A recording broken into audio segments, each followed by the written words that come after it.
आपने इतनी सुंदर किताब जो लिखी है, जो वास्तव में हर भारतीय को ही नहीं, विश्व के हर इंसान को पढ़नी चाहिए, ताकि उसका दृष्टिकोण जो है वो प्राणियों के प्रति, जानवरों के प्रति बदल सके, और वो जो उनके ऊपर जाने अनजाने अत्याचार करता है वो उसको रोक सके। तो लेखकों से तो मैं हमेशा प्रभावित रहा हूँ। मतलब जी लगता था कि जी कलम में बहुत बड़ी ताकत है और लेखक सबसे बड़े दुनिया के, मतलब दुनिया को बदल सकते हैं। लगता था कि लेखकों को आगे बढ़ के समाज को बदलना चाहिए अधिक से अधिक। और तो बस यही मतलब बीज सघन होते गए कि कलम से बड़ी ताकत कुछ नहीं है। मैं तो दुनिया का सबसे दुखियारा आदमी था और इतना गुस्सा आता था समाज पे, समाज के नकलीपने पर, और लोगों की कथनी और करनी में इतना फर्क देखकर मुझे ना, मतलब अंदर से मैं तनाव में रहता था इतना कि एक आदमी है जो दुनिया में सच बोल सकता है। हिंसा किसी भी कीमत पर जस्टिफाइड नहीं है, किसी भी कीमत पर हिंसा को मैं जस्टिफाई नहीं कर सकता और ना इस बात के लिए कन्विंस हो सकता हूँ। उनके इरादों से, उनकी नेक नियति से मुझे पूरा भरोसा है। लेकिन बात वही है, मैंने जैसे कहा कि सृष्टि के संचालन के लिए दिन और रात दोनों का होना जरूरी है। कहा जाता है कि महिलाएं बिना बोले नहीं रह सकती। नमस्कार। अभियान जबलपुर पटल के कृति और कृतिकार कार्यक्रम में आज के हमारे अतिथि लेखक हैं कमलजीत सिंह अतीत दौलत जी। नमस्कार। नमस्कार वीना जी। नमस्कार कमलजीत जी। आपका बहुत बहुत स्वागत है, बहुत बहुत अभिनंदन है हमारे आज के कार्यक्रम में। और आज हम कमलजीत जी से उनकी लिखी हुई पुस्तक अनसुनी फरियाद पर चर्चा करने जा रहे हैं और उनसे प्रश्न करेंगे। तो जैसा कि हर कार्यक्रम के आरंभ में हम माँ सरस्वती की वंदना करते हैं, तो कार्यक्रम का आरंभ हम माँ सरस्वती की स्तुति से करते हैं। सरस्वती वंदना। मुझको नवल उत्थान दो माँ सरस्वती, वरदान दो मुझको नवल उत्थान दो माँ सरस्वती, वरदान दो माँ शारदे हंसासिनी, वागेश वीणा वादिनी, मुझको नवल उत्थान दो माँ सरस्वती, वरदान दो। माया मुझे नहीं ठग सके, मनमोह में नहीं फंस सके, नवगति नवल लयतान दो माँ सरस्वती, वरदान दो मुझको नवल उत्थान दो माँ सरस्वती, वरदान दो। निष्काम हो मन कामना, मेरी सफल हो साधना, कर दूर सब अज्ञान को माँ सरस्वती, वरदान दो। ये विश्व ही परिवार हो, सबके लिए संप्यार हो, आदर्श लक्ष्य महान हो, माँ सरस्वती, वरदान दो मुझको नवल उत्थान दो माँ सरस्वती, वरदान दो। तो आज हमारे समक्ष हैं सरस्वती के पुत्र कमलजीत जी, जो कि हमारी इस प्रार्थना के जो आदर्श हैं, सारे ही विश्व से जिन्हें प्यार है, विश्व से ही नहीं प्राणियों से प्यार है, और वो प्राणियों के इतने बड़े प्रशंसक हैं, उनके प्रति इतने संवेदनशील हैं कि वो उनकी रक्षा करते हैं, उनकी सेवा शुश्रूषा करते हैं। और यही नहीं, उन्होंने एक बहुत ही सुंदर पुस्तक भी लिखी है उन पशुओं और प्राणियों के ऊपर, जिसका शीर्षक उन्होंने दिया अनसुनी फरियाद। तो कमलजीत जी, सबसे पहला प्रश्न तो मेरा आपसे यही है कि आपने इस पुस्तक का शीर्षक अनसुनी फरियाद क्यों रखा? काफी मैंने रफ टाइटल लिखे पुस्तक के लिए। कई महीनों तक मैं कुछ मुझे समझ नहीं आ रहा था कि टाइटल ऐसा होना चाहिए जो बिल्कुल अपील करे, उस सब्जेक्ट को अपील करे। तो बहुत दिन मैंने कई टाइटल, मेरे ख्याल 50 के करीब टाइटल लिखे। तो उनमें से धीरे धीरे मैं मतलब बहुत मुझे अपील नहीं कर रहा था कि 100% यही टाइटल मैं डालूं। पता नहीं क्या क्या मैंने लिखे। तो एक दिन वैसे ही हम गाड़ी में कहीं जा रहे थे, तो वो गाना चल रहा था अमिताभ बच्चन की फिल्म का, हम अनसुनी फरियाद हैं, तुम मुंह मांगी दुआ हो, हम अनसुनी फरियाद जी हैं। जी जी जी जी। तो एकदम मैंने क्लिक करके आ गया, अनसुनी फरियाद से बढ़िया तो टाइटल हो ही नहीं सकता। तो उसी समय मैंने ये अनसुनी फरियाद टाइटल इसका रख दिया, और बहुत सेटिस्फैक्टरी टाइटल मुझे मिल गया। बिल्कुल बिल्कुल सटीक सटीक शीर्षक हाँ, आपका मिल गया। हाँ जी, हाँ क्योंकि जी। जो मूक पशु हैं उनकी फरियाद कोई नहीं सुनता, कोई नहीं तो सुनता। हाँ उनके जी, लिए बहुत ही उचित और सटीक आपने ये शीर्षक चुना है। तो हाँ इस जी, हाँ जी। पुस्तक का चित्रांकन जो है बड़ा मार्मिक है, जैसा कि हम देख सकते हैं, यहाँ पे मेरे पास आपकी पुस्तक है, तो ये जो चित्रांकन है बहुत ही मार्मिक है कि पशुओं के ऊपर अत्याचार करते हुए जो उनका दर्द है, जो उनकी पीड़ा है, ये चित्रकार ने इसमें जान डाल दी है। तो इन चित्रकार के बारे में आप हमें बताइए कुछ। ये चित्रकार गुरविंदर सिंह मेरा मित्र था, और ओशो प्रेमी भी, काफी पुराना। लगभग जी जब से ओशो से मेरा जुड़ाव हुआ तो उनसे भी मेरी मित्रता रही है। बहुत ही प्यारे इंसान थे, दिल के स्वच्छ और आर्टिस्टिक थे पूरे। जी आर्ट जी में उनका रस था। तो मुझे ख्याल आया कि इनसे बढ़िया कोई चित्रकारी नहीं कर सकता, क्योंकि ये दिल से मेरे साथ जुड़े थे और इस सब्जेक्ट के साथ भी। जी तो जी जी फिर उनसे मैंने बातचीत की, तो उनको उनको मैंने आइडिया दिया कि इस तरह के हम पूरा जीवंत पुस्तक दिखाई देनी चाहिए उसमें। तो जी वो उन्होंने 2-4 दिन में मेरे साथ, जी जी तो जल्दी ही उन्होंने फिर कुछ ही दिन में मुझे ये चित्र तैयार करके दिया। और बड़े ही, बहुत आप सुंदर। हैरान हो जाएंगी सुन के कि वो कोई 1 महीना पहले लगभग ये शरीर छोड़ चुके हैं वो मेरे मित्र। बहुत दुखद हाँ, है, लेकिन उन्होंने बहुत सुंदर और कार्य किया है और बहुत ही मार्मिक चित्र आपकी किताब के अनुरूप बिल्कुल उन्होंने बनाया है। और इसको मुख पृष्ठ को देख कर ही अभिव्यक्त हो जाता है कि इसकी विषय वस्तु क्या है, अनसुनी फरियाद। हाँ जी, हाँ जी। सबसे पहले हम आपसे ये भी पूछना चाहेंगे कि आपका उपनाम अतीत दौलत कैसे पड़ा? हाँ, ये मेरा आध्यात्मिक नाम है। जी मेरा जी जुड़ाव आध्यात्मिक गुरु ओशो से हुआ। तो जी वहाँ एक कंडीशन होती है कि आप नाम बदलना चाहें तो नाम बदल सकते हैं अपना। जी जी तो आध्यात्मिक नाम अपना अलग रख सकते हैं, बाकी संसार में तो वही नाम चलेगा ही। तो जी जी वहाँ से मैंने उस फॉर्म में भरा कि मैं पूरा नाम अपना नया, अपने व्यक्तित्व के साथ पूरा अपने आप को बदलाव लाना चाहता हूँ।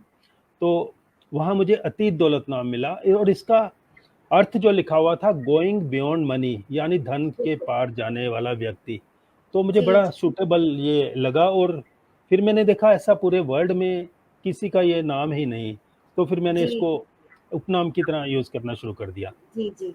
तो आपके साथ आपकी जीवन संगिनी भी वीना जी भी उपस्थित हैं, तो मैं उनका भी अभिनंदन और स्वागत करती हूँ बहुत बहुत। वीना जी, आपका भी बहुत बहुत स्वागत और अभिनंदन है। कमलजीत जी थैंक यू। Thank you. के साथ आपने लंबा समय अपने जीवन का बिताया है, तो इनको जो उपनाम मिला है या जो इनको आध्यात्मिक नाम मिला है अतीत दौलत, मुझे आप बताएंगे कि क्या ये नाम इनके व्यक्तित्व के अनुरूप है? हाँ, अतीत दौलत है ये? हाँ जी, हाँ जी। सभी जो प्रेजेंट हैं अतिथिगण, सबको नमस्ते, मेरी प्रेम भरी नमस्कार।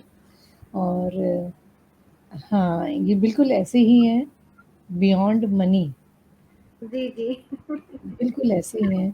मनी का कोई इनके जीवन में, मतलब मनी को इम्पोर्टेंस नहीं देते हैं, मनी के ऊपर सब चीज़ें ऊपर हैं, जी सेकेंडरी है, मनी सेकेंडरी है।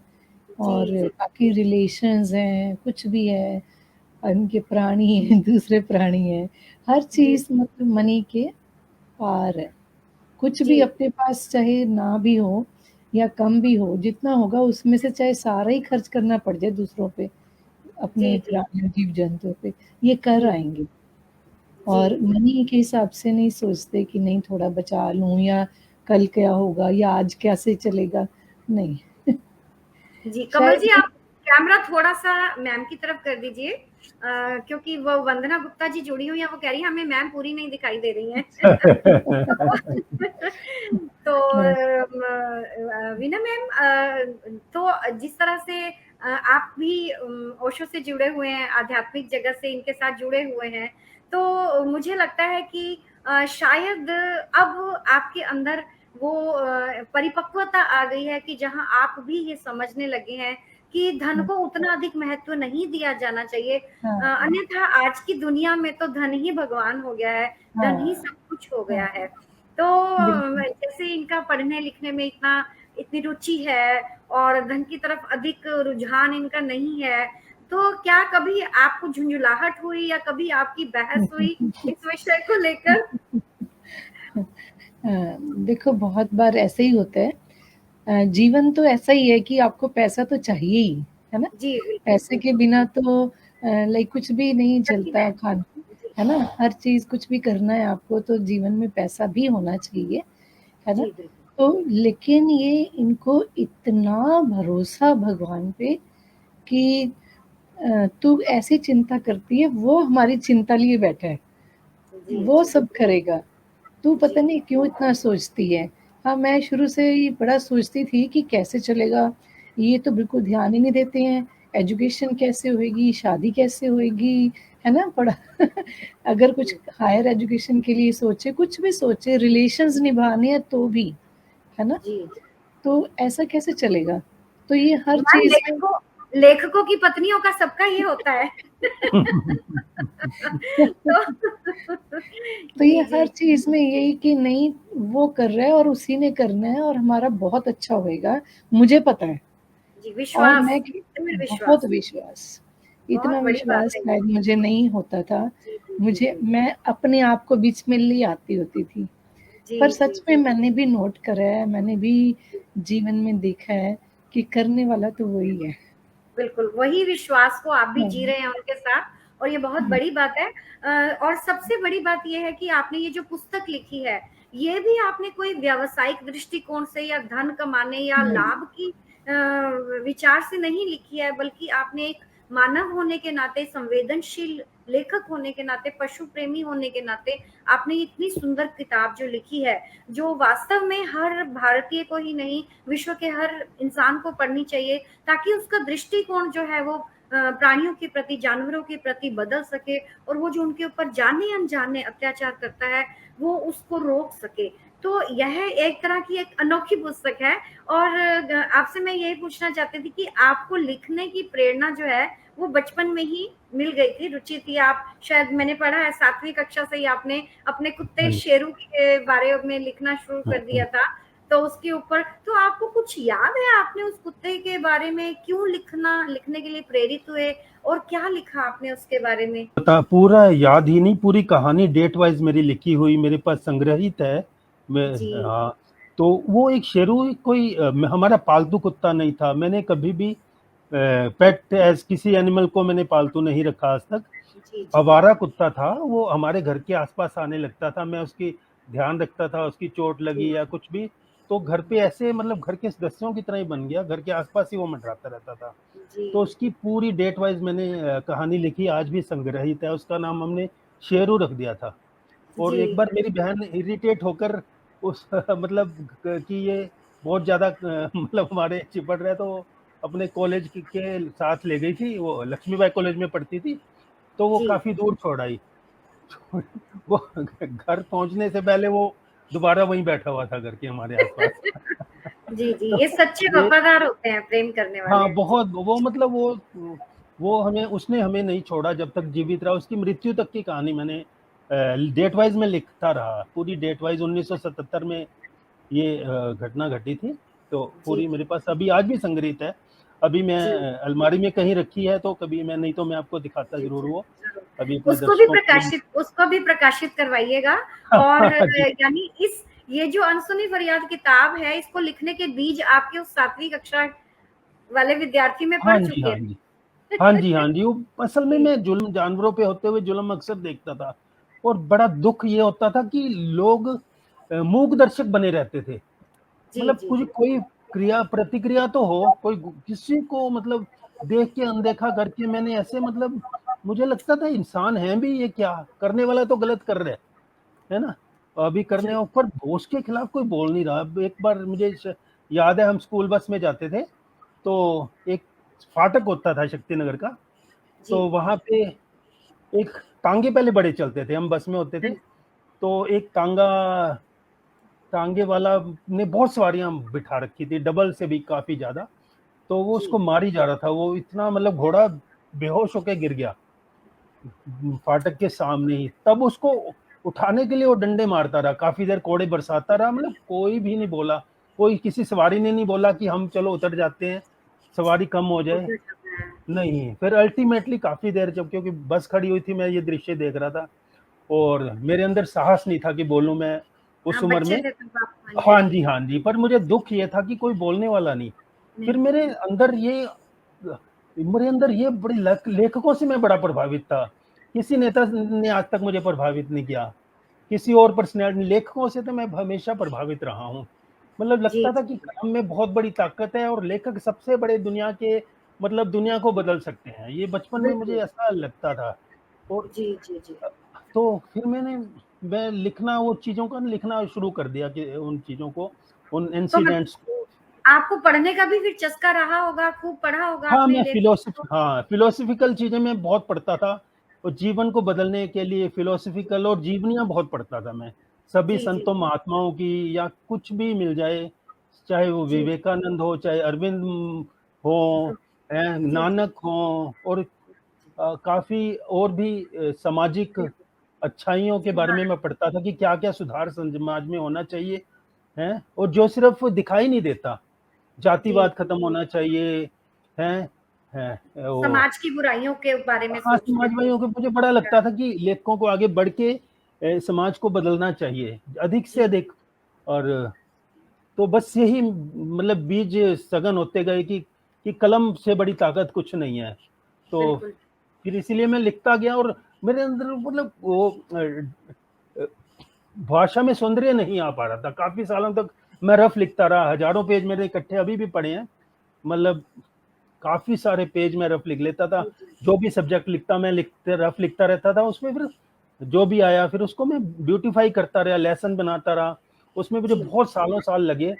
धीरे-धीरे करता रहा क्योंकि ज़िंदगी के लिए रोज़ी-रोटी का भी काम करना है, सिर्फ़ इसी में लग जाते तो शायद जी, बड़ा जी, मुश्किल होता। हाँ, कुछ बिल्कुल। तो मतलब जी, वित्तीय हालत भी थोड़ी ठीक करनी ही पड़ती है। बिल्कुल, बिल्कुल। बिल्कुल ये तो नहीं है कि बिल्कुल पैसे के बिना नहीं कुछ काम चलता। जी, जी, तो जी। वित्तीय हालत भी थोड़ी उसके लिए काम में फिर थकावट भी हो जाना, किसी तरह मैं एनी हाउ थोड़े-थोड़े लिखता गया, मैनेज करता गया और मैं क्लिपिंग के इकट्ठे कर लेता था जगह-जगह अखबारों में इस तरह के न्यूज़ मिलते, कोई क्रुएल्टी के खिलाफ या अच्छे काम जीवों के जी, जी, प्रति लोग कर रहे हैं। जी। कहीं भी मैं पंजाब में अपने मामा के घर रहने गया हूँ, वहाँ उनके सारे अखबार में खंगाल लेता था, हिंदी, इंग्लिश, पंजाबी सब तो उनमें आपके से। मम्मी-पापा आपके इस शौक को देख के वो आपको मतलब प्रोत्साहित करते थे या आपको आलोचना करते थे? ये क्या नहीं, करते नहीं, रहते थे? हाँ, उनको बस इतना पता था कि किताबों में पढ़ने का बड़ा शौक अच्छा, है, उनको ये नहीं पता था कि मैं लिख भी रहा हूँ। ऐसा मैं अच्छा। अपना सीक्रेटली ही लिखता था क्योंकि इतना रफ़ लैंग्वेज होती थी ना हाँ कि जी, हाँ जी। वो बहुत रफ़ लिखने लैंग्वेज में मैंने शुरू-शुरू में लिखा, उसको ब्यूटीफाई करने में मुझे बड़ा जी। समय लगा। तो और पीपल फॉर एनिमल संस्था से आप कब जुड़े? ये 1990 शायद के आसपास एक जैन टीवी था, जैन टीवी सैटेलाइट चैनल, जी, जी। उसपे एक प्रोग्राम आता था heads and tails, Maneka Gandhi द्वारा प्रोग्राम था। जी, तो उसमें क्रुएल्टी को भी दिखाया जाता था और उसमें हमेशा वो इनवाइट करते थे कि पीपल फॉर एनिमल्स से जुड़ो, जीवों के अत्याचारों के खिलाफ लड़ो। तो मैं तभी से शुरू से ही उनसे जुड़ गया था। अभी भी मेरे पास वहाँ का आई कार्ड अभी मौजूद है। काफ़ी जी, सालों तक मैं पीपल फॉर एनिमल्स से जुड़ा रहा हूँ और बाकी इंडिविजुअल लेवल पे तो हमेशा मैं जीवों के लिए भलाई का कार्य करता ही रहा हूँ।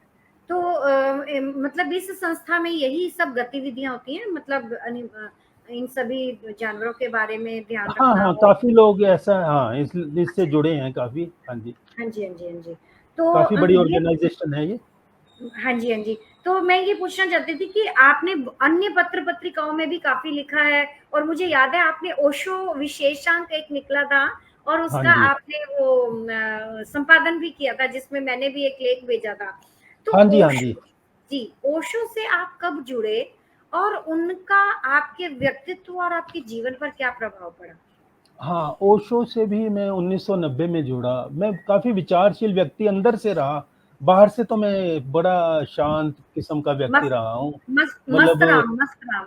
मस्त भी नहीं, बड़ा मतलब चिंता लेने वाला, बड़ा एक्सट्रीम। मैं तो सब दुनिया का सबसे दुखियारा आदमी था और इतना गुस्सा आता था समाज पे, समाज के नकलीपने पर और लोगों की कथनी क्रूरता और करनी में इतना फ़र्क देखकर मुझे ना, मतलब अंदर से मैं तनाव में रहता था, इतना एक्सट्रीम तनाव में जीता था मैं।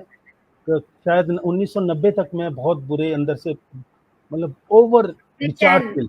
हाँ, वो इतने उद्विग्न। विचार कि मेरे, मतलब ऐसा लगता था सिर पे मेरे विचारों का पहाड़ है और इतने अनबैलेंस होते जा रहे हैं विचार और मैं कुछ कर नहीं पा रहा और मैं बहुत कुछ बेचैनी। करना चाह रहा था, कहाँ, और बोल नहीं पाता था, इतना कॉन्फिडेंस भी नहीं था। जी, तो जी, जी। फिर 90 में ओशो के बारे में भी मेरे दिल में नेगेटिव इमेज थी कि मतलब कुछ ऐसे ही आडंबरी गुरु, उनको भी मैं हुँ, आडंबरी गुरु ही समझता क्योंकि था जब तक। अधिकांश गुरु ऐसे ही होते हैं आजकल तो। हाँ, अधिकांश ऐसे ही होते हैं, आडंबरी गुरु मैं ओशो को समझता था। परंतु जी, जब उनको पहली बार उनकी एक कैसेट कंपनी सीबीएस ने कुछ कैसेट्स उनकी ऑडियो रिलीज़ की, तो जी, उनमें उन्हें सुना मैंने, तो उन्होंने रियली पहली बार लगा कि कोई कहीं सत्य भी मौजूद है, जो सत्य के लिए काम, और साफ सीधी बात भी कोई करने वाला दुनिया में है। अदरवाइज डिप्लोमेटिक बातें करने वाले तो बहुत हैं, घुमा बिल्कुल। फिरा के वो मेजोरिटी को सपोर्ट करते हैं। तो अकेले जी, ओशो थे जो साहसी, मुझे पूरी दुनिया में, वर्ल्ड में इतना साहसी व्यक्ति कोई नहीं दिखता। पॉलिटिकल बातें करने, नारे लगवाने वाले, ये किसी एक धर्म को लेकर लड़ाइयाँ पड़वाने वाले, इस जी, तरह जी। के तो पूरी दुनिया में बहुत मौजूद हैं। ऐसे गुरु भी मौजूद हैं। गुरु भी अंदर ही अंदर साठ-गांठ, कहीं जी, पॉलिटिकल जी, जी। साठ-गांठ होती है तो उन्हीं के हिसाब की बात करते हैं। उनको रियलिटी जी, से मतलब नहीं, 90% क्या 99% है। जी, जी। तो ओशो में भी सत्य की किरण दिखाई दी। वो विचार भी, उनके विचारों के अंदर विचार अद्भुत, एक्सट्रीम। हाँ, तो वो प्रतिभाशाली। मुझे, हाँ, वो तो उनसे मैं प्रभावित, वो बड़े अच्छे लगे मुझे वो, कि एक आदमी है जो दुनिया में सच बोल सकता है और ये परवाह किए बिना कि कितना ही क्रिटिसिज्म हो उनके खिलाफ। आलोचना होगी तो मेरी। हाँ, हाँ, तो उनसे, तो फिर वो मेरे, मतलब दिल को छू गई है कि एक बात उनकी, और काफ़ी उनको पढ़ा सुना, क्योंकि इतनी किताबें उनकी हैं, इतने प्रवचन हैं हिंदी और इंग्लिश में, हैं, और जब तक हमें तो सुना नहीं आप तो उनके बारे में हमें पता नहीं लगता। तो आप उनके अनुयायी कब बने? मतलब 1990 में आप उनके अनुयायी बन गए थे? हाँ, मैं अनुयायी आज भी नहीं बना। अच्छा, अनुयायी, हाँ, अनुयायी का मतलब एक, हम किसी के आगे पीछे चल दीक्षा दिए। लेना, जैसे हाँ, वो ओशो दीक्षा कहते, लेते हैं। जी, हाँ, ओशो कहते हैं अनुयायी मत बनो किसी के भी। अच्छा। हम, अनुयायी का मतलब किसी के पीछे चढ़ दिए, वो गलत है तो जी, गलत के पीछे चढ़ दिए, हैं? जी, नहीं, अनुयायी मैं आज भी अपने आप को नहीं मानता। हाँ, मैं दीक्षा ली, मुझे इतना जी, समर्पण भाव की फ़ील हुआ उनके प्रति कि इतना भी एक इंसान है, अंदर से इतना समर्पण हो गया, तो मैं उनसे जुड़ता रहा और अनुयायी मैं खुद का ही हूँ, आज भी अपना ही अनुयायी हूँ। ओशो का अनुयायी नहीं हूँ, परंतु जी। ओशो दुनिया में एक बहुत ऐसी पर्सनैलिटी अद्भुत। है, ऐसा व्यक्तित्व है, जो सच्चाई के लिए उन्होंने बोल। आपकी उस उद्विग्नता को, उस बेचैनी को भी दूर किया कहीं न कहीं, हाँ, आपको हाँ। ध्यान में शांत किया और मैम हाँ, ने भी फिर दीक्षा ली हाँ जी, और हाँ, हाँ, उससे मैं बैलेंस तो होने की कला आने लगी। फिर मैं क जी, ध्यान प्रयोग उनके, मैंने, वो सब साइंटिफिक हैं, कोई ये नहीं कि जी, कई अंधविश्वासों को अंधविश्वास। फ़ॉलो करना है या कुछ उन्होंने कोई कुछ ऐसा काम बता दिया, कोई मंत्र दे दिया, गुरु मंत्र कि किसी को जी, मत जी, जी। बताना, ऐसा कुछ नहीं है। वो ध्यान की वैज्ञानिक विधियाँ हैं जो उनको अपने ऊपर भी प्रयोग किया। धीरे-धीरे मुझे माइंड को बैलेंस करने की भी कला आ गई और जी, धीरे-धीरे मेरा साहस भी बढ़ता गया। जी। और अब आप तो दूसरों को भी सिखाते हैं ध्यान हाँ, की हाँ, विधियाँ। अब इतना तो सक्षम हो गया कि मैं औरों को भी बदल पाऊँ और तो काफ़ी ये बहुत लोगों को बदलने में कुदरत ने मुझे चुना है कि काफ़ी लोगों को बदल पाऊँ। तो मुझे लगता है कि ये भी एक बहुत बड़ी उपलब्धि है जो आपका व्यक्तित्व जो है वो बिल्कुल परिवर्तित हो गया, और आपके साथ जो हैं परिवार में लोग हैं वो भी आपसे प्रभावित हुए हैं।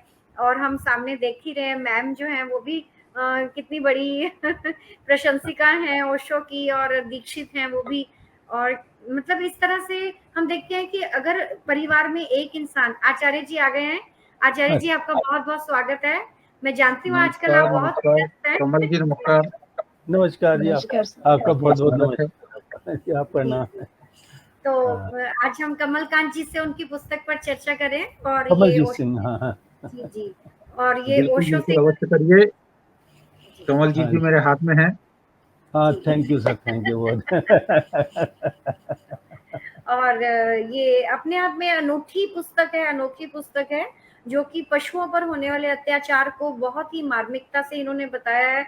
और बहुत बड़े बड़े जो पशु प्रेमी हैं उनके बारे में भी आपने बहुत अच्छी जानकारी दी है, और लोगों को जागरूक करने के लिए आपने इस पुस्तक को अलग अलग अध्यायों में बांटा है। तो जब आपने इसकी विषय वस्तु इकट्ठी की कमलजीत जी, तो फिर आपने इनको जब अध्यायों में अलग अलग बांटा, तो इसके लिए आपको किस तरह से योजना बनानी पड़ी? हाँ, इसके लिए मुझे काफ़ी बड़ा काम करना पड़ा। मैंने कुछ लिफाफे बनाए, मतलब मैंने 40-50 लिफाफे लिए। जितनी क्लिपिंग्स थी अखबारों की या मेरे हाथ से लिखा हुआ था किसी, मतलब उसको कैटेगराइज करता रहा। काफ़ी लिफाफों में मैंने कैटेगराइज करके फिर उसमें से फिर 21 सब्जेक्ट मैंने चुने। 21 सब्जेक्ट्स में जैसे कुछ खेल जगत का चुन लिया, एक धार्मिक जगत में क्या-क्या क्रूरता होती है, और इस तरह अच्छा वो एक विषय और मैंने मनोरंजन, जी जी, हाँ, मनोरंजन के नाम पर, और दूसरे ये जो काइटिंग पतंगबाजी के ऊपर मैंने एक सब्जेक्ट लिया। और पतंगबाजी से मुझे बड़ा लगता था कि पतंगबाजी पे किसी को कुछ नहीं होता, इतने पक्षी इतने अनकंफर्टेबल होते हैं, इतने मरते हैं, इतने फंसते हैं माजों में, और सालों साल हो गए। अब इंसानों के गले काटने लगा तो सबको परेशानी होने लगी। ये सालों से चल रहे मांझे की गेम, और मुझे तो पतंगबाजी तो करनी ही नहीं चाहिए, ये चाहे इंडिपेंडेंस डे हो, और करो भी तो थोड़ी बहुत सूती धागे से, उससे में फिर जीत नहीं सकता कोई। जी जी, हाँ, तो इसमें भी मैंने पूरा एक लेसन लिया है। जी जी जी, बहुत ही अच्छा व्यवस्थित ढंग से आपने इसको लिखा है। तो ये सारे अनुभव जो जितने भी आपने पुस्तक में लिखे हैं, तो ये मुझे लगता है आपके समग्र जीवन का सार है एक तरह से, और उसको आपने शब्द दिए हैं। तो जी जी, तो आपको इसके लिए कुछ पुरस्कार भी मिले हैं। हर्षवर्धन जी ने आपको सम्मान दिया है, और मेनका गांधी जी से भी आप मिले हैं, उनको भी आपने अपनी पुस्तक दी है। तो इसका मतलब कि पहचान मिल रही है आपको आपके सच्चे नाते के लिए। और काफी सारी संस्थाओं में आपको बुलाया जाता है, सम्मानित किया जाता है। तो आपको क्या लगता है कि इस पुस्तक को लिखकर इसका कितना प्रभाव लोगों पर पड़ेगा इसको पढ़कर, या क्या उनकी सोच में परिवर्तन आएगा? जी, पहले सबसे बड़ा पुरस्कार तो मुझे अंदर से इतनी संतुष्टि हुई है इस पुस्तक लिखने के बाद। मुझे मतलब जीवन का जो मेरा उद्देश्य था वो मेरा ऐसा लगता है मैंने पूर्ण कर लिया। ये पुस्तक लिखने से पहले मैं बहुत बेचैन था अंदर से, जब तक पुस्तक तक प्रकाशित नहीं हुई, लोगों तक संदेश नहीं गया, तो तब तक मुझे संतुष्टि नहीं मिली। और सबसे बड़ा पुरस्कार यही है कि ये प्रकाशित हुई, मेरा संदेश लोगों तक पहुंच रहा है। जी जी, बिल्कुल बिल्कुल जी, और बहुत अच्छी बात है। और बहुत कम लोग होते हैं जिनके जीवन का सपना पूरा होता है इस प्रकार। आचार्य जी, जी जी, आचार्य जी, आपको कोई ऐसे लेखक हैं ध्यान जिन्होंने, महादेवी वर्मा जी ने तो खैर बहुत लिखा है, शायद आपने पढ़ा भी होगा महादेवी वर्मा जी किस तरह से कितना प्यार करती थी अपने घर में। मैंने उनके बारे में पढ़ा, पुस्तक प्रकाशित होने के बाद मुझे पता लगा कि उन्होंने भी ऐसा कुछ, वो पुस्तक भी मैंने मंगाई। जी जी, उनके जो पशु पात्र हैं वो तो अमर हो गए हैं साहित्य में। सोना थी, गौरा गाय थी, और गिल्लू गिलहरी थी, जिनके ऊपर उन्होंने पूरी कहानी लिखी है। और वो इतना सुंदर साहित्य उन्होंने लिखा है, वो कितनी बड़ी पशु प्रेमी थी। तो आचार्य जी, आपको महादेवी जी के अलावा कोई ऐसे लेखक का ध्यान आता है जिन्होंने पशुओं के प्रति इतनी संवेदनशीलता दिखाते हुए लिखा हो? निशि जी, जहां तक पशुओं के प्रति लिखने की बात है, जितने भी जैन आचार्य हुए हैं या जितने बौद्ध आचार्य हुए हैं, ये दोनों पंथ अहिंसा के समर्थक रहे हैं जी। और इनके हर संत ने पशु पक्षियों के प्रति बहुत कुछ लिखा है। दयोदय करके एक पूरा संस्थान ही चलता है भारत में जैनियों का, जिसमें वे पशुओं की दया की बात करते हैं, करुणा की बात करते हैं, तो वो लगातार उस पर काम होता है। मैंने बहुत सी ऐसी किताबें जैनियों की देखी हैं या स्मारिकाएं देखी हैं। एक स्मारिका के संपादन में मैं शामिल रहा हूँ, जिसमें पशु पक्षियों के ऊपर करुणा और दया और जीव हत्या को बंद करने की बात है। लेकिन जब हम मानव सभ्यता की बात करते हैं जी, तो क्या ऐसा कोई काल था जब जीव हत्या ना होती हो? वैदिक काल से लेकर अपन आज तक की बात करें तो वेदों में कहते हैं कि वैदिक हिंसा हिंसा न भवति। उनके मानकों के अनुसार जो हिंसा हो वो हिंसा नहीं है। दूसरी बात, एक बात और देखें कि जीव जंतुओं की प्रजनन दर क्या है। एक कल्पना करें कि पूरी पृथ्वी में जीव जंतुओं को मारने का काम बंद हो जाए, तो क्या 10-25 साल के बाद मनुष्य के लिए 1 इंच जगह भी बचेगी? आप देखें, आपके घर में चूहे होते हैं, एक चूहा आता है, प्रजनन करता है, 4 होते हैं, 14 होते हैं, 40 होते हैं। अब आप कहें कि चूहा मार दवाई मत रखिए, तो वो चूहा कितने अनाज खाएगा?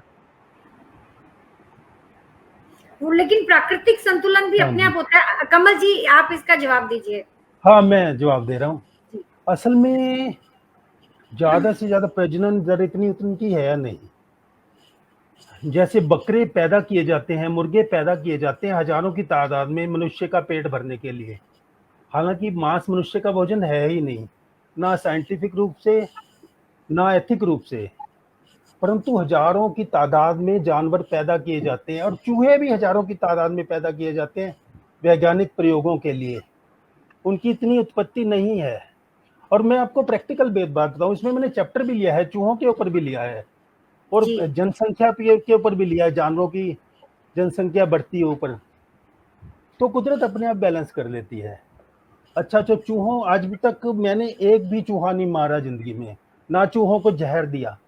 और सालों में मेरी पत्नी बैठी है, इसको भी मालूम है, हमारे घर में कभी, और ग्राउंड फ्लोर है हमारा, कोई ऊपर का भी नहीं, रेयर कभी चूहा आता है, साल में एक आधा, उसको हम पिंजरा लगाते हैं और दूर में छोड़ के आ जाता हूँ। इसमें मैंने एक बीरबल जी हैं हमारे मित्र, वो नोएडा में रहते हैं, तो उनके घर काफी चूहे हो गए। तो ये हाँ, मैं सच्ची आपको बात बताऊं, किताब में मेरा जिक्र है, इसके लेसन में आप पढ़ेंगे, तो उनके घर में चूहे 10-15 हो गए। वो बेचारे परेशान, वो बेचारे धार्मिक व्यक्ति, कहते हैं नहीं चूहा तो मारना नहीं चाहिए। उनके घर वाले सो रहे थे, जहर ला के डाल दें भाई, वो जो गोलियां तो उन्होंने, उनके अंदर दिल में इतनी भावना आई कि वो आज रात को बैठ गए हाथ जोड़ के मेडिटेशन में कि परमात्मा इन चूहों की रक्षा करना, इन चूहों की, और चूहों के लिए अंदर ही अंदर प्रार्थना करने लगे कि आप यहाँ से चला के कहीं और विराजमान हो जाओ, तो ताकि मेरे सामने ये हत्या ना हो इन चूहों की। और रियलिटी वो खुद बताते हैं कि अगले दिन कोई भी चूहा नहीं दिखाई दिया, उन्होंने किसी ने जहर नहीं रखी और अपने आप ही चूहे चले गए। इतनी गहनता से उन्होंने प्रेयर की, हाँ, एक्सट्रीम आस्था के साथ उन्होंने प्रेयर की और चूहे चले गए। तो कुदरत अपने आप बैलेंस करती है। ये अब कुदरत सबको, मतलब प्रजनन के ऊपर मैंने लिखा है ना कि जी हम खुद प्रजनन करवाते हैं, खुद साइंटिफिक प्रजनन कराते हैं। मनुष्य इतना स्वार्थी है कि अपने आप ही प्रजनन करवाता है। अब देखो बिल्लियां कहाँ दिखाई देती हैं, बिल्लियां अपने आप कितनी कम है, दिखाई देनी बंद हो गई हैं। इंसान क्योंकि पहले रसोइयों में घुस जाती थी, रसोइयों में बंद कर दी लोगों ने, वो बेचारी दूध पी लेती थी। कई बार बचपन में हमें देखते थे कि अब तो सब इतने चालाक हो गया मनुष्य की, वो बेचारी सरवाइव करने इतनी कम हो गई और कुदरत ने अपने आप ही संभाल लिया और बिल्लियां बहुत कम है। और भी बहुत उपाय हैं। अगर आपको लगे कोई जानवर बढ़ रहा है तो उनको स्पेयर किया जा सकता है, उनकी नसबंदियां करी जा सकती हैं। इतना हम क्यों हिंसा करें, है ना? हिंसा हम क्यों करें? हिंसा किसी भी कीमत पर जस्टिफाइड नहीं है, किसी भी कीमत पर हिंसा को मैं जस्टिफाई नहीं कर सकता और ना इस बात के लिए कन्विंस हो सकता हूँ। जी बिल्कुल बिल्कुल। ना अच्छा, कन्विंस हुआ। हाँ जी। एक मेरे मन में सहज प्रश्न उठता है कि हम जैसे किसी विदेश में जाते हैं तो वहां पर हमें गलियों में या सड़कों पर कोई भी गाय या कुत्ते नहीं दिखाई देते, हाँ जी। हाँ जी। लेकिन यहाँ हमारे हमें खूब दिखते हैं। तो हाँ जी। ये इस अंतर का कारण क्या है? हाँ, उसका आपका कारण सोच मैं, क्या कहता है? जी ये बड़ा दुर्भाग्य है, इससे बड़ा दुर्भाग्य कोई नहीं। ये जमीन पशुओं की भी उतनी ही है। इंसान इतना धूर्त और चालाक है, हमने सारी जगह सीमेंट की अपनी बिल्डिंगें बना ली, सोसाइटीज बना ली, पशुओं के लिए कोई जगह नहीं छोड़ी, वहीं कुछ नहीं छोड़ा। वो 2-4 कुत्ते गली में हो जाते हैं और कई लोग लड़ने लग जाते हैं, रोटी मत खिलाओ इसको। बताओ, ये भी रोटी खिलाना भी कुत्तों को पाप हो गया है। मतलब उस पे दुश्मन आपके क्रिएट हो जाते हैं कि रोटी मत खिलाओ। तो तो ये संसार है, संसार इतना धूर्त और चालाक है कि उसने जो कोई अच्छी बात नहीं है, विदेशों में कोई अगर कुत्ता पाल सकते हो आप, पर गली में नहीं दिखाई देगा ये। हालांकि कोई इनका डर नहीं है।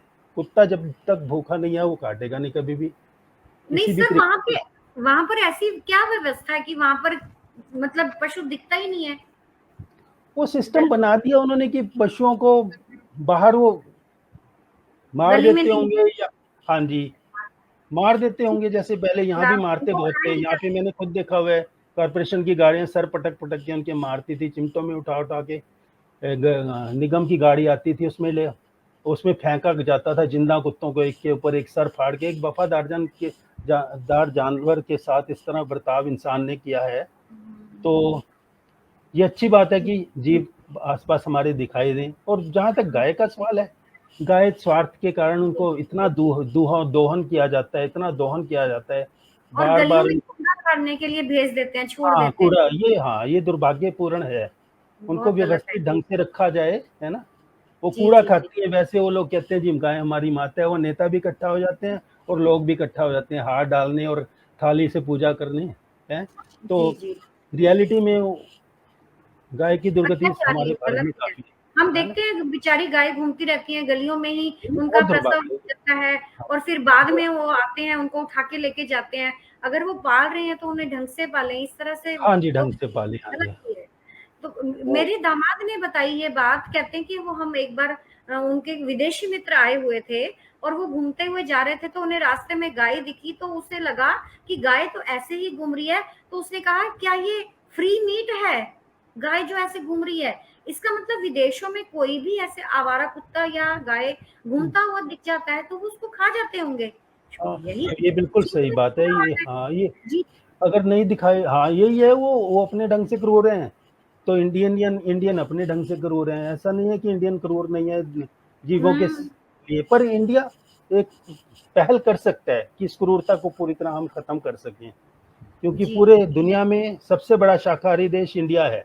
ये हमारा जी। सौभाग्य है कि हम उस देश में पैदा हुए हैं जिस जिस जीवों के अहिंसा, प्रति। जी हाँ, जीवों के प्रति अहिंसा सिखाई जाती है। जहाँ पे महावीर, महात्मा बुद्ध, नानक, सभी ने अहिंसा ही सिखाई है। किसी, जी ना रमन महर्षि, किसी ने हिंसा नहीं सिखाई। और बिल्कुल। महर्षि रमन के आश्रम में भी काफी जानवर खुले विचरण करते हैं और कोई किसी को कुछ नहीं कहता। यहाँ तक जी कि ओशो आश्रम रजनीशपुरम पूना में जो बना था, जी जी। उसमें भी खुले जीव घूमते थे। हिरण क्या, मछलियां मोर क्या, पाली थी हाँ, हमने। कोई किसी को नुकसान नहीं पहुंचाते ये जानवर, हैं। और जी पहुंचाते भी हैं, हमें सतर्क तो रहना ही है ना। अब बिल्कुल किसी नई गली में जाओ जहाँ कुत्ते हैं, आप अनजान हो, तो वहाँ कहो कि कुत्ता ना काट सकता है, वो संभावना है। वहाँ हमें डंडा लेके ही जाना होगा, ये नहीं कि वहाँ कुत्ते के आगे हाथ जोड़ के बैठ जाएं। नहीं, हमें वो सतर्क रहना ही होगा, हमें देखना होगा कि तो, जी जी। हाँ जी। बिल्कुल बिल्कुल बिल्कुल। तो आपने ये जो पुस्तक लिखी है इसमें आपने कुछ ऐसे लोगों का वर्णन किया है जो कि बहुत बड़े पशु प्रेमी हैं, हाँ और जी। हाँ जी। क्या इनमें से किन्हीं लोगों से आप मिले हैं या आपने इनके बारे में गूगल से या किताबों में पढ़ा है? हाँ, हाँ, कई बहुत लोगों को, ज्यादातर को मिला हूँ और गूगल पे जी। भी सर्च किया है, सोशल मीडिया के थ्रू भी इनके बारे में जाना है, कईयों से अच्छा। संपर्क किया, कईयों को मिला है। मैंने 14 लोग मैंने इसमें सेलेक्ट किए हाँ हैं। मैं जी, अब, मैंने उनका नाम लिखा है, बाबा दर्शन सिंह जी हैं। हाँ, बाबा दर्शन सिंह जी से मैं स्पेशल मिल के आया था। उन्होंने बहुत अच्छा। मेरा सम्मान किया, मेरे साथ बैठ के बातचीत की। उनका जंगल है, पूरा आश्रम है जंगल, वहाँ किसी सांप को नहीं मारते हो, किसी जहरीले जानवर को नहीं मारते हो। वो कहते हैं इनकी जगह है ये, हमने यहाँ पे कब्जा कर रखा है, बिल्कुल, जगह बिल्कुल। इनकी है, हमने यहाँ पे कब्जा कर रखा है। दर्शन बिल्कुल। सिंह जी के आश्रम में लाखों लोग आते हैं। ये दोराहा के पास में, पंजाब में, लुधियाना से के करीब ये जगह है। जी, जी। क्या नाम है इस जगह का? टक्की साहब। हाँ, ढक्की साहब, वहाँ में। तो वहाँ गिलहरियाँ, पशु पक्षी उनके आसपास घूमते हैं, बिल्कुल उनके ऊपर चढ़ जाते हैं गिलहरियाँ। मैंने मतलब आप हैरान हो जाएंगे कि इंसान के अगर इंसान से किस तरह वो दोस्ती करने लग क्या? जाते हैं, उनको समझ आ जाता है कि जी, हमारे जी। मित्र कौन है और कौन शत्रु कौन बिल्कुल, है। बिल्कुल। हमारे बिना साथ यहाँ पे कमल जी एक आकांक्षा चौहान बच्ची जुड़ी हुई है, ये हमारे साथ योग कक्षा में आते हैं, ये भी बहुत बड़ी पशु प्रेमी है। तो मैंने इसको लिंक भेजा था कि आप भी जुड़ना और सुनना, देखना। तो वो यही लिख रही है कि कुछ लोग डॉग्स को बहुत मारते हैं, हाँ जबकि जी, हाँ। इनसे ज़्यादा प्योर सोल कोई हो ही नहीं नहीं, सकता। नहीं, कोई नहीं, और वो कोई इतना नहीं, कोई प्यार, नहीं। और ये वहाँ भी आती है, बाग में भी आती है, तो इसके पीछे-पीछे वो आ जाते हैं इसको प्यार करने के लिए, फिर हमें हाँ उन्हें जी, भगाना पड़ता है। ये तो मतलब योग भी नहीं कर पाती है, वो इतना हाँ प्यार जी, करते हैं इससे।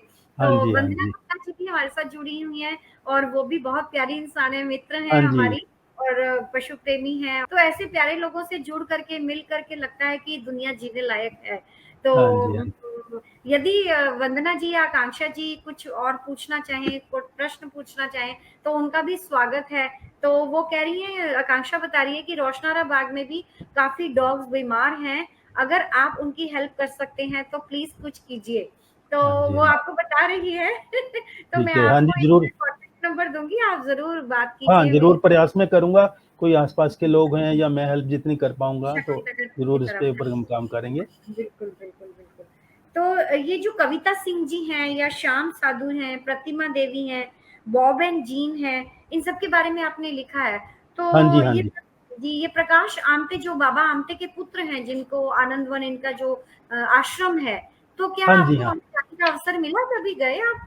नहीं, मैं जा नहीं पाया, मेरी बड़ी इच्छा है वहाँ जाने की। प्रकाश जी, आमटी जी के जी, बाबा आमटी जी के जो पुत्र हैं, उनके आश्रम जी, में जी। जाने की मेरी बड़ी इच्छा है। वहाँ भी खुले जानवर, जहरीले जानवर, खतरनाक जानवर, लोमड़ी, भेड़िया-वेड़िया सब खुले हैं वहाँ पे। वो उनके साथ बैठ जाते हैं। जी, उनको कोई जी। डराया धमकाया गया नहीं है, जैसे सर्कस में तो जानवरों को डराया धमकाया जाता है ना। बिल्कुल, बिल्कुल, बिल्कुल। तो पर वो इन मित्रता उनकी ऐसी है कि उनको ना वो जीव उनको नुकसान पहुँचाते हैं, ना वो उनको नुकसान पहुँचाते हैं। और कई तो बार ये बहुत ही आश्चर्य होता है, मैंने तो ऐसे भी वीडियो देखे हैं कि एक महिला जो है वो शेरों को पालती है, और बहुत सालों के बाद वो उस शेर से मिलती है, तो वो गले आके मिल रहा है, उसको हाँ जी, चाट रहा हाँ है, जी। उसको इतना प्यार करता है। जिस जानवर को देख के हम डर जाते हैं, उससे दूर हाँ, हाँ। भागते हैं, और वो हाँ उसको जी, भी हाँ जी। इतना प्यार, मतलब शेर जैसा खूंखार जानवर भी प्यार की भाषा हाँ समझता जी, है। प्यार की भाषा होता और है। वो भी जब कितना तक उसको हाँ जी, जब तक उसको खून का स्वाद ना लग जाए ना, शेर आपको कुछ भी नहीं कहता।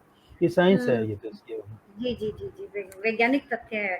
हाँ जी, तो हाँ जी। आप आपके घर के आस-पास जो जानवर हैं, जिन्हें आप खिलाते-पिलाते हैं, जिनका इलाज करवाते हैं, तो वो तो आपके आस-पास ही घूमते रहते होंगे, आते हाँ, रहते हाँ जी, होंगे? हाँ जी। बिल्कुल, घर के आस-पास चारों तरफ घूमते रहते हैं और मुझे चौकीदार की भी ज़रूरत नहीं है। घर खुला छोड़ जाऊँ, मुझे कोई चिंता नहीं। बहुत ही अपना कोई चोरी कर जाए तो कर जाए, नहीं तो मुझे जी, वहाँ कोई जी, चिंता नहीं। खुला घर छोड़ जाऊँ चारों तरफ से, बिल्कुल भी चिंता नहीं। इतने आस-पास वो रखवाली करते हैं, तो ये जी, बड़ा जी। देख के अच्छा लगता है। और सुबह अगर आधी रात को आप आ जाओ, दूर तक वो रिसीव करने पहुँचते हैं।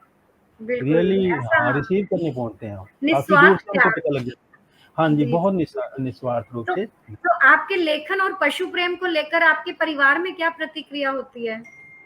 पहली बात तो मैं पशु प्रेमी नहीं हूँ, मैं क्रूरता के बहुत खिलाफ हूँ। मैं पशु जी, प्रेमी कहना भी मेरा ख़्याल ठीक नहीं है, मैं पशु प्रेमी नहीं हूँ। पर पशु प्रेम की परिभाषा ये आजकल हो गई जी, उसके पशु पाल लिया, उसको शैम्पू करा रहे हैं, उसको पता नहीं महँगे-महँगे वहाँ पे ले जा रहे हैं जी, जी। ड्रेसिंग हाउसेज़ में, पता नहीं उनको ये कोई मैं इसके फ़ेवर में नहीं हूँ, बिल्कुल भी फ़ेवर में नहीं हूँ।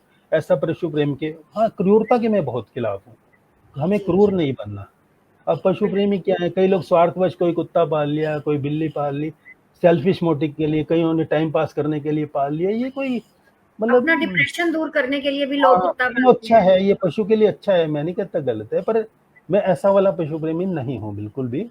तो मैं सिर्फ सबसे बड़ा काम है क्रूरता के खिलाफ में आवाज उठाने के लिए, मेरा पूरा सबसे बड़ी भावना ये है कि क्रूरता के खिलाफ एक आवाज मेरी बढ़ती जाए। और जी। हाँ जी, बहुत अच्छी बात है ये। और ऐसे लोग बहुत कम ही होंगे जो कि निस्वार्थ भाव से इतना प्यार करते होंगे और उनका ध्यान रखते होंगे। तो आपके पुस्तक जो आई है, तो इसकी क्या प्रतिक्रिया, आपको कैसी प्रतिक्रिया मिल रही है? हाँ, प्रतिक्रिया बहुत अच्छी, जिसने भी पढ़ी बहुत ही मतलब अच्छा लगा उनको कि ऐसी पुस्तक भी हो सकती है। और सबसे पहले पब्लिशर साहब नरेंद्र वर्मा जी को जब मैंने प्रस्ताव रखा अपनी पुस्तक का, तो वो कहते हैं, अरे इस विषय पे तो आज तक कुछ छपा ही नहीं, ऐसा ही ये विषय तो मतलब बहुत अच्छा है, इसको हम जरूर छापेंगे। सबसे बड़ा तो मुझे वहीं पे सफलता दिखाई देने लग गई। जी। हाँ, तो बहुत मतलब जो भी पढ़ता है वो कहता है रियली ये विचारणीय है और तो बहुत अच्छा इसको आपके भीतर से काम हुआ। इसको पुस्तक को पढ़कर आपसे कुछ लोग मिले, जुड़े, या आपसे बात की, उस पे प्रतिक्रिया दी, या कुछ संकल्प लिया, कुछ परिवर्तन आया उनकी सोच में? हाँ, बहुत लोग मिले और कुछ ऐसे भी मित्र मिले जिन्होंने काफी पुस्तक की प्रतियां मेरे से मंगाई और कहते आप इसका तो कुछ दिया ही नहीं जा सकता, मतलब आपने इतना बड़ा काम कर दिया है कि ये सुन के ही बड़ी तसल्ली, अच्छा लगता है कि परमात्मा ने, कुदरत ने मुझे चुना इस काम के लिए है। मैं नहीं तो इंसान की क्या सामर्थ्य है। बिल्कुल। तो वही मैंने भी ये किताब पढ़ी है, तो मुझे यही लगता है कि आपने जो लिखा है, आप विशुद्ध साहित्यकार नहीं है, लेकिन फिर भी आपकी जो संवेदनशीलता है, जो पशुओं के प्रति आपकी भावनाएं हैं, जो सद्भावना है, उसको आपने शब्द रूप दिया और पुस्तक रूप दिया, और यह इसका जरूर स्वागत होना ही चाहिए। आचार्य जी, आपको अवसर मिला, समय मिला, आपने पुस्तक देखी है, ये पढ़ी है ये आचार्य जी? मैंने देखी नहीं है, मैंने पुस्तक आद्योपांत पढ़ी है। पुस्तक देखने की चीज नहीं होती, पुस्तक पढ़ने की चीज होती है। आचार्य जी के पीछे देखिए, अतीत दौलत जी, कमल जी के नाम भी लिंक, वो रिकॉर्ड है, इनके पास मैक्सिमम बुक्स और मैगजीन्स हैं। और मैं बता दूं, आचार्य जी की लाइब्रेरी देखिए पीछे, इनके पास 10,000 किताबें हैं। अरे वाह। हाँ जी, इनके पास भी बहुत बड़ा संग्रह है, और ये एक साल में पता नहीं सैकड़ों किताबें कितनी पढ़ जाते हैं। तो आचार्य जी, आपने जब ये पुस्तक पढ़ी, तो आप इस पुस्तक के समीक्षा किस रूप में करना चाहेंगे? क्या कहना चाहेंगे इस पुस्तक के बारे में? देखिए, जहां तक बात है, पुस्तक के लेखक ने एक दृष्टिकोण से किताब को लिखा है, और जब हम एक दृष्टिकोण से लिखते हैं तो हम केवल उन्हीं तथ्यों का उल्लेख करते हैं जो हमारे समर्थन में होते हैं। जो हमारे विरोध में होते हैं उनको हम छोड़ देते हैं। और तब ऐसी कृति जो होती है वो संतुलित कृति नहीं होती है। जो लोग हिंसा के समर्थक हैं, जब वो साहित्य लिखते हैं तो वो हिंसा के विरोधी तथ्य छोड़ देते हैं। जब अहिंसा का समर्थक व्यक्ति साहित्य लिखता है तो वो हिंसा के पक्ष के सारे तथ्यों को छोड़ देता है कि वो शून्य हो गए। लेकिन हम जानते हैं कि अगर हम दिन के समर्थक हैं तो सृष्टि में रात होना बंद नहीं हो जाती। अगर हम रात के समर्थक हैं तो दिन होना बंद नहीं हो जाता। सृष्टि की रचना ही जो है वो दो विपरीत तत्वों को मिलाकर हुई है। खासकर हमारी माताएं जानती हैं कि जीव का जन्म गर्भ में अंधेरे में होता है। अगर अंधेरा ना हो तो जीव पैदा ही नहीं हो पाएगा। लेकिन जीव का जन्म अंधेरे में होने के बाद, जीव का अस्तित्व अंधेरे में आने के बाद, जब वो उजाले में आता है तो वो उजाले की साधना करने लगता है, उजाले को वरेण्य मानने लगता है। लेकिन अगर हम ऐसा मान लें दुनिया में अंधेरा होना ही नहीं चाहिए, तो आप कल्पना करके देखें कि अगर 24 घंटे सूर्य उगेगा तो क्या होगा, या 24 घंटे अगर रात होगी तो क्या होगा। संतुलित नहीं हो पाएगा जीवन। अगर ईश्वर को हम ये मानते हैं कि ईश्वर में थोड़ी भी बुद्धि रही होगी, तो हमारे वेद कहते हैं जीवो जीवस्य भोजनम। विज्ञान भी लाइफ साइकिल की बात करता है।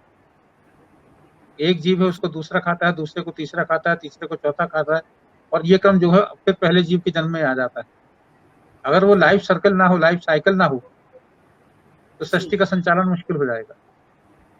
तो अगर ईश्वर ने ये व्यवस्था सृष्टि में बनाई तो या तो वो बुद्धिहीन है, या हम उसकी व्यवस्था को पूरी तौर पर समझ नहीं पा रहे। यहाँ दोनों अतियां गलत हैं, ऐसा मैं मानता हूँ।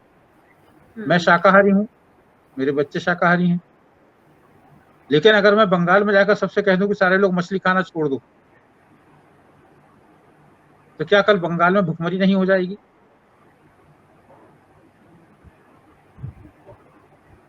क्या शेर हिरण को मारना छोड़ सकता है? क्या हम शेर को घास खिला सकते हैं? जो मैं थोड़ा बोलूं तो सवाल वो है कि आपने जो प्राकृतिक जो चीजें हैं वो हैं। अभी एक किताब जिसका 20 तारीख को विमोचन होगा, जो अभियंता कोमलचंद जैन ने लिखी है, दक्षिण अफ्रीका डायरी। अफ्रीका डायरी में वो एक प्रसंग में चर्चा करते हैं अफ्रीका के मूल निवासियों, और वो बताते हैं कि दक्षिण अफ्रीका के जनजाति के लोग जब भूख मिटाने के लिए जंगल में जाते हैं, तो अगर उनके गांव के लोगों की भूख 3 हिरन के मांस में मिट जाएगी तो वो 3 ही हिरन मारते, चौथा नहीं मारते। जी। और उन 3 पर तीर चलाते हुए मन में प्रार्थना करते हैं कि हे हिरन, मुझे क्षमा करना, मुझे अपना पेट भरने के लिए तुझे मारना पड़ रहा है। लेकिन वो शौकिया नहीं मारते। लेकिन पश्चिम को जो शिकारी आते हैं वो शौकिया जानवर को मारकर उसके अंदर भूसा भर के उसकी ट्रॉफी बना के रखते हैं। वो गलत है, वो क्रूरता है। भूख को मिटाने के लिए अगर आप मार के खा रहे हैं तो वो हिंसा नहीं, वो गलत नहीं। इसलिए कहा गया वैदिकी हिंसा हिंसा न भवति। लेकिन अगर आप किसी को शौक के लिए मार रहे हैं, सजाने के लिए मार रहे हैं, अनावश्यक रूप से मार रहे हैं, तो वो गलत। मनोरंजन के लिए मार रहे हैं या फैशन के लिए। अगर आप विज्ञान के प्रयोग बंद कर देंगे कि हमको किसी जीव को नहीं मारना, अगर इस आदर्श को अपना लिया गया होता तो आज विज्ञान कहाँ होता? जो जीवन हम जी रहे हैं क्या वो हम जी पाते? महामारियों के प्रति जो रोगाणुओं के टीके बनते हैं वो पहले जानवरों पर टेस्ट किए जाते हैं। तो क्या हम अहिंसक होने के नाते ये चाहें कि वो सारे टीके मनुष्यों पर टेस्ट किए जाएं, जानवरों को छोड़ दिया जाए? प्रयोगशालाओं में हम इंसानों को बंद करें और उनके ऊपर टेस्ट करें? में बोल होते मुझे नहीं लगता कि कोई सामान्य व्यक्ति या कोई प्रूडेंट पर्सन इस बात से सहमत होगा कि चूहों को निकाल दो और आदमियों को बंद करके उन पर टेस्ट करो, या टेस्ट ही मत करो। मरने तो आदमी को कोरोना से मरते हैं, तो क्या जरूरत है टेस्ट करने की? क्योंकि अगर हमने ऐसा किया तो इस सृष्टि में भौतिक रूप से, शारीरिक रूप से सबसे कमजोर आदमी, आप जितने पशु पक्षी देखें मतलब आपसे ज्यादा तेज है। कुत्ता लपक के आपको काट के चला जाएगा, आप कुत्ते को नहीं रोक सकते। अगर आप सोते रहे तो चूहा भी आपका पैर कुतर जाता है। आप एक चूहा नहीं पकड़ सकते, आप एक मक्खी नहीं मार सकते, वो सारे आपसे अधिक ताकतवर हैं। आपने अगर सृष्टि में अस्तित्व पाया है तो उन पशुओं की, उन प्राकृतिक ताकतों को कहीं रोक कर, और बहुत नीति के साथ नहीं। आप जितना पुराण पढ़ते हैं, जितने देवताओं को क्यों पूजा करते हैं? देवताओं से ज्यादा अनैतिक तो कोई होता ही नहीं। राक्षस जो हैं वो वन्य पशुओं के साथ बहुत अच्छे से रहते हैं, तो आप राक्षसों की पूजा करें। राक्षस तो जंगल में ही रहता है ना, पशुओं के साथ ही रहता है ना। लेकिन हमारे देवता कहाँ रहता है? आचार्य जी, हमारे देवता कोई पशु नहीं। आप जिस पश्चिम की बात कर रही नहीं, मुझे या तो मुझे मत बुलाएं या मुझे बोलने दें। जी। अगर मेरी जरूरत नहीं तो मैं अभी चला जाता हूँ, मेरे पास और भी काम। नहीं आचार्य, हम मुझे मेरी बात कहने दें। जी। आपने पश्चिम में कहा कि जानवर नहीं होते जी, तो क्या आप वो जिंदगी चाहती हैं ना जानवर बिल्कुल हो ही ना? नहीं, वो भी नहीं चाहते। अगर जानवर को होना है तो जानवर होगा, गाय होगी तो गोबर करेगी ना। ऐसा तो नहीं हो सकता कि गाय भी कमोड में जाए। कबूतर होगा तो हमारे घरों में घुस के अंदर बीट करेगा ना। हम उसके साथ रहना क्यों नहीं सीखते? तो मैं दोनों अति के खिलाफ हूं। अति की हिंसा भी गलत है, अति की अहिंसा भी गलत। जीवन संतुलन से चलता है, हमें संतुलित होना चाहिए। जिस तरह हम दिवाली मनाते हैं, लेकिन साल में एक ही दिन मनाते हैं, 365 दिन नहीं मनाते। जी। सूर्य के व्रत करते हैं, सूर्य की उपासना करते हैं, लेकिन हमेशा नहीं करते। चंद्रमा की भी उपासना करते हैं। विषस्य विश्वोधम, हम अमृत को चाहते हैं तो गरल भी जरूरत है। अगर विष नहीं होगा तो विष का उपचार नहीं होगा। तो इसीलिए जितनी अहिंसा आवश्यक है उतनी ही हिंसा भी आवश्यक है, लेकिन वह हिंसा तर्क सम्मत होनी चाहिए, अनिवार्य हो तभी होनी चाहिए, और सामान्य रूप से जितने भी जीव जंतु हैं उनका संरक्षण हमें करना चाहिए जितना हम कर सकते हैं। लेकिन अगर हम ये तर्क दें कि हमारे शहर तो जानवरों की जमीन है, हमने कब्जा कर लिए, तो चलिए जानवरों की जमीन उनको दे देते हैं, तो हम लोग कहाँ चले, समुद्र में? वहां भी मछलियों की, मगरमच्छों की जगह है, फिर तो हमारे लिए पृथ्वी पर कहीं जगह नहीं है। इसका अर्थ यह है कि मनुष्य जाति को खत्म हो जाना चाहिए। ये भी एक अति होगी। इसीलिए मैं कह रहा हूं कि इन पुस्तकों को, उनके परिश्रम की मैं सराहना करता हूं, कमलजीत जी की भावना की सराहना करता हूं, लेकिन केवल अहिंसा के रास्ते पर चलकर देश ने इतनी बार इतना नुकसान भोगा है कि ये पूरा देश गुलाम हो गया, क्योंकि आप अहिंसा को पूजते रहे, आने वालों ने अहिंसा को नहीं पूजा। आप गाय को गौ माता मानते रहे।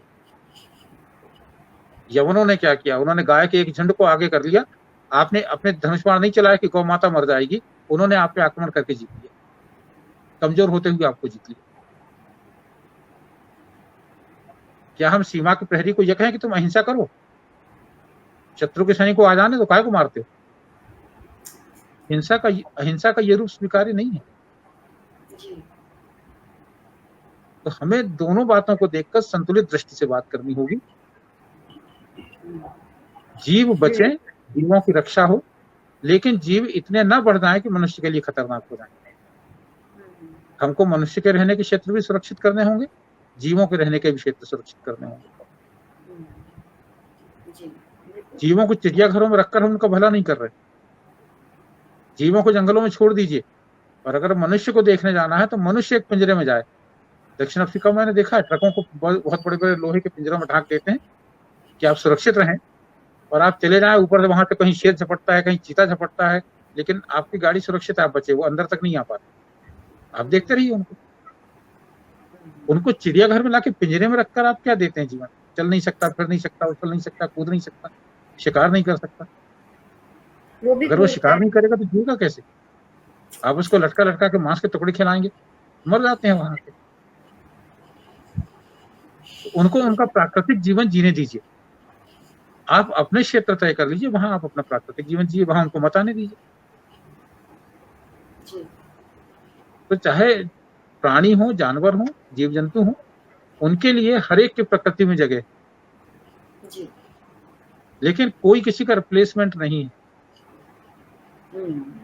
सब कुछ आवश्यक है। और इस दृष्टि से जब हिंसा की बात आएगी या अहिंसा की बात आएगी, तब वो श्लाघ्य होगी, स्वीकार्य होगी। एकांगी चिंतन, आप देखें जितने जैन संत हैं, जितने बौद्ध संत हैं, सारे अहिंसा की बात करते हैं। उनके अनुयायी आके क्यों मांस खाते हैं बाजार में? देश में गौ मांस के सबसे बड़े निर्यातक जो हैं वो जैनी हैं, ये आपको मालूम है? अच्छा। तो हम सिद्धांत के रूप में अहिंसा की बात करेंगे और व्यवसाय के रूप में हिंसा करेंगे? ये हमारे दोहरे चेहरे हैं। अवश्य अब आप बोले, मेरी बात लगभग पूर्ण हो रही है, तो शायद मेरी वजह से कोई अगर बाधा हुई हो तो मैं क्षमा प्रार्थी। नहीं, विचार जानते हैं, कुछ नहीं है, सीखना है, हमें समझना है, विवेक सीखना है।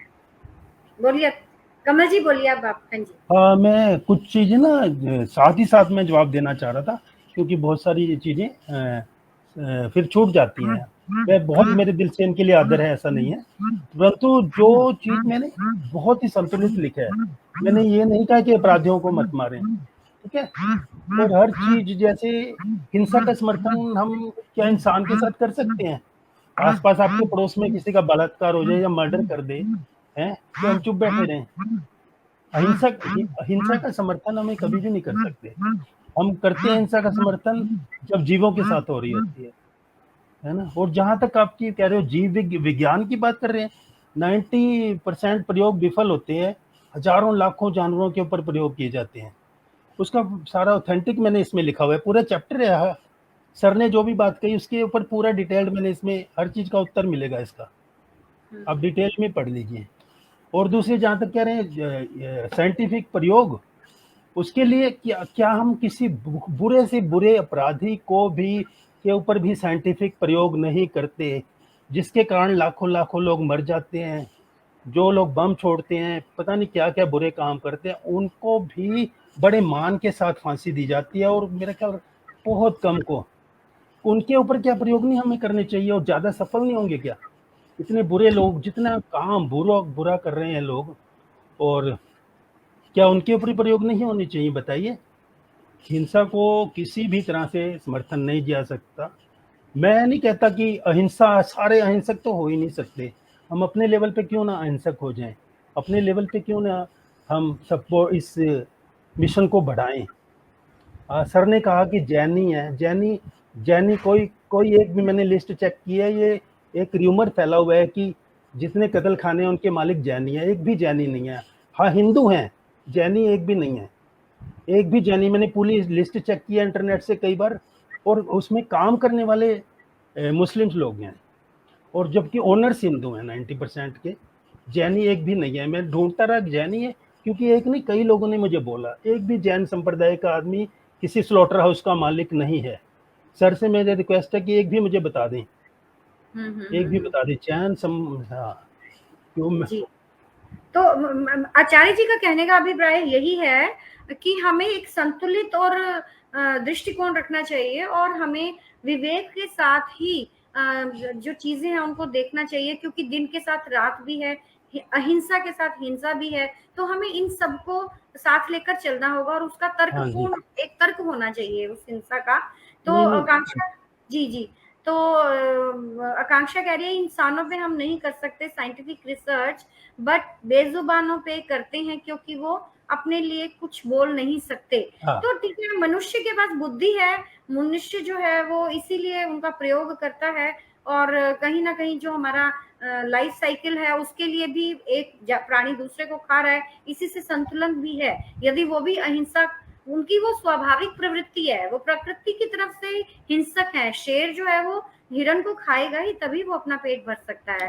तो उसके लिए हम नहीं कह सकते कि वो हिंसा जो है वो अनुपयुक्त हिंसा कर रहा है। वो उनके लिए जी वो उसकी प्रकृति है, उसका भोजन है। और जैसा कि आचार्य जी ने बताया कि अफ्रीका के लोग जो हैं वो अगर हिरण को भी मार रहे हैं तो प्रार्थना कर रहे हैं कि हम अपने पेट को भरने के लिए ही केवल कर रहे हैं, हमें माफ करना। तो वो एक तार्किक हिंसा है। तो कहने का अभिप्राय है कि हमें इस जीवन में वही रात और दिन, हिंसा अहिंसा दोनों विपरीत पक्षों को लेकर के संतुलन स्थापित करके विवेक के साथ जीवन जीना चाहिए, और वो जीना जिससे आ गया उसी का जीवन सफल है। तो हम अपने अपने दृष्टिकोण से अपने विचार रख सकते हैं, लेकिन हमें दूसरों का दृष्टिकोण, दूसरों का विचार भी समझना उतना ही जरूरी है, और हमें फिर सोचना है कि क्या सही है और क्या गलत है। हम जीवन में किसे अपनाएं और किसे छोड़ें, ये हमारे ऊपर है। तो बहुत बहुत धन्यवाद आचार्य जी आपका, हमें बहुत अच्छी सोच और समझ और एक संतुलित विवेक जो आपने दिया है। और कमल जी आपका बहुत बहुत धन्यवाद, आपने हमें इतना बहुमूल्य अपना समय दिया और इतनी अच्छी बातें बताई। और आप ओशो से जुड़े हुए हैं, तो ज्ञान जो है वो स्वाभाविक रूप से है आपके साथ। तो हम जानते हैं कि आपने जो भी लिखा है वो ज्ञान और तर्क के आधार पर और अधिक हम सोचेंगे, समझेंगे, और इस दुनिया को एक सुंदर रहने लायक दुनिया बनाएंगे। बहुत बहुत धन्यवाद आपका। आपको बहुत बहुत धन्यवाद। कमल जी को बहुत बहुत धन्यवाद। आपका भी बहुत बहुत धन्यवाद। उनके इरादों से, उनकी नेक नियति से मुझे पूरा भरोसा है। लेकिन बात वही है, मैंने जैसे कहा कि सृष्टि के संचालन के लिए दिन और रात दोनों का होना जरूरी है। दोनों बातें अपनी अपनी जगह महत्वपूर्ण हैं, दोनों में संतुलन होना चाहिए। हम जानवरों को उनकी स्पेस दें, मनुष्यों को उनकी सुरक्षा दें, और दोनों एक दूसरे के साथ स्वस्थ जीवन जिए, सही जीवन जिए, यही कामना करता हूँ। हमें नहीं मालूम, हम पुनर्जन्म भरोसा करने वाले लोग हैं ना। कोई ये कह सकता कि हम अगले जन्म में मनुष्य होंगे? जी कुछ नहीं कह सकते। हमारी पौराणिक कथाएं है ना, बिल्कुल बिल्कुल, जहाँ पशु पक्षी मनुष्य हो जाते हैं, मनुष्य पशु पक्षी हो जाते हैं। काकभूषणी की कथा है जी, अगले जन्म में मैं ही कोई जानवर हो सकता हूँ। बिल्कुल बिल्कुल, और मैं भोजन बन सकता हूँ, मनुष्य का भोजन बन सकता हूँ, कुत्ते का भी बन सकता हूँ, कुछ भी। हाँ जी, इसलिए तो कहा गया जीवो जीव से भोजनम। अभी हम लोग उपनिषद चर्चा करते हैं ना, उपनिषद चर्चा में तमाम बातें तो आती हैं। बिल्कुल बिल्कुल बिल्कुल। जी जी जी। अगर उसके बाद भी हम केवल देह तक सीमित हैं, अपने आप को आत्मा नहीं समझ पा रहे हैं, और जी अगर जी। हम आत्मा हैं तो वो जीव जो है वो भी आत्मा है। बिल्कुल बिल्कुल बिल्कुल अगर हम अपने बच्चे को मार के नहीं खा सकते तो उसको मार के कैसे खा सकते हैं? बिल्कुल बिल्कुल। यही लेकिन सर इस मैं दुनिया कहना। में ये भी उदाहरण है कि जब विमान गिर गया और 4 यात्री बर्फ के पहाड़ पर फंस गए, और जब उनका खाने पीने की सामग्री खत्म हो गई, भूखे रहते रहते चारों मरने लगे, तो अंततः उनने यही तय किया कि बाकी 3 किसी एक को मार के खा लें तो 3 तो जिंदा रहेंगे। इस घटना के जरूर। आपको मिल जाएंगे प्रमाण इंटरनेट के ऊपर। बिल्कुल बिल्कुल बिल्कुल। उन 4 में से जो सबसे कमजोर था उसने कहा कि मेरे बचने की सबसे कम संभावना है, तुम तीनों मुझे मार दो, और उन 3 ने उसको मारकर अपने प्राण बचाए। तो ये भले ये अपवाद हैं, लेकिन ये भी सत्य हैं। एक कथा और निशि जी आपने पढ़ी होगी, एक बंदरिया की कथा। जी जब बंदरिया और बच्चे को एक पात्र में रख दिया जाता है और पानी भरने लगते हैं, तो बंदरिया बच्चे को अपने हाथ के ऊपर उठा लेती, लेकिन जब पानी उसके नाक के ऊपर जाने लगता है तो बच्चे को पटक के उस पर खड़ी हो जाती।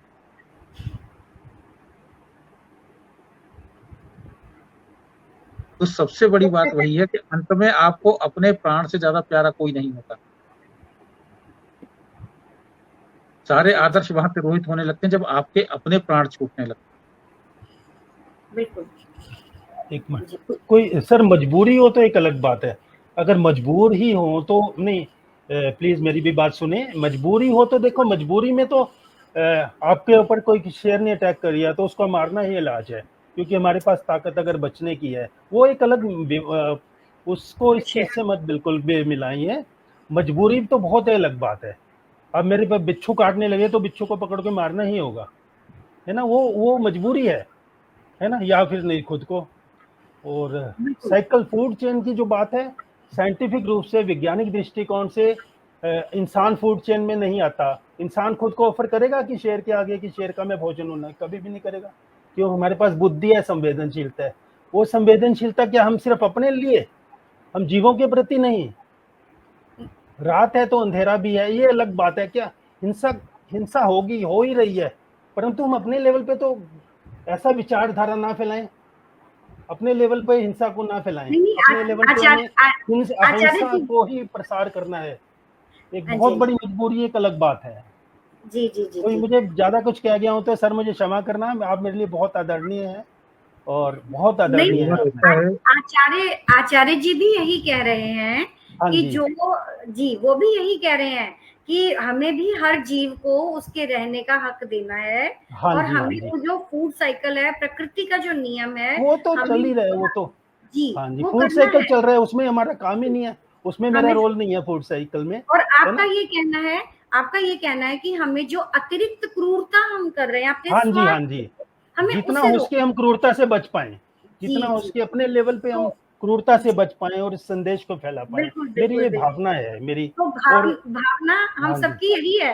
हाँ जी, उस भावना को हम इसको भावना को एप्लीकेबल ज्यादा से ज्यादा करें। हम खुद ही अगर हिंसा का समर्थन करने लगेंगे फिर तो दुनिया और हिंसक होती रहेगी, है ना। अपने लेवल पे मैं नहीं कहता कि मुझे कोई मारने आए हैं तो मैं खुद को कि लो जी अहिंसक हो गया, नहीं, वहाँ हिंसा भी करनी पड़ेगी। अब दुश्मन मुझे मारने आएगा तो मैं भी उसको मारूंगा, ये बात एक अलग है। जी जी जी। आचार्य जी भी वही समझा रहे थे कि प्रहरी जो है, हमारा जो सैनिक है, हम उसको तो नहीं कह सकते ना कि तू अहिंसा का पाठ कर, तो उसको तो करना है सामना। तो वो बिल्कुल वही बात यही कह रहे हैं कि हमें एक संतुलित और विवेकपूर्ण जीवन जीना है, ताकि सबका स्थान जो है उसको समुचित स्थान इस सृष्टि में मिलता रहे। तो इन सभी अच्छे और सुंदर विचारों के साथ हम इस कार्यक्रम का समापन करते हैं, और बहुत अच्छा लगा आज आपके साथ बात करके और चर्चा करके, और आचार्य जी से भी बात करके बहुत अच्छा लगा। बहुत बहुत धन्यवाद आचार्य जी, आपने समय दिया हमें। हाँ जी, नमस्कार आचार्य जी, आपको भी नमस्कार, सभी को नमस्कार। काफी श्रीमती कमलजीत को मेरा विशेष नमस्कार। कहा जाता है कि महिलाएं बिना बोले नहीं रह सकती, लेकिन मैं देख रहा हूँ कि इतनी देर से उन्होंने एक वाक्य भी नहीं बोला। वो मेरे भी मित्र हैं, बहुत शांत हैं, और वो ध्यान में मैं डूबी उनके हुई धैर्य महिला की है और उनके शांतिपूर्ण स्वभाव की बहुत प्रशंसा करता हूँ, उनका बहुत बहुत आभारी हूँ। मैं चाहूंगा कि वो कुछ बोलें, इस पे चर्चा के समापन के पूर्व उनकी बात जरूर सुनना चाहूंगा। हाँ वीना मैम आप भी 2 शब्द कहिए। आपने कमल जी की भी बात सुनी, आचार्य जी की भी बात सुनी, अंत में आप अपनी टिप्पणी दीजिए। आचार्य जी ने इस बात का दूसरा पक्ष भी आगे रखा है।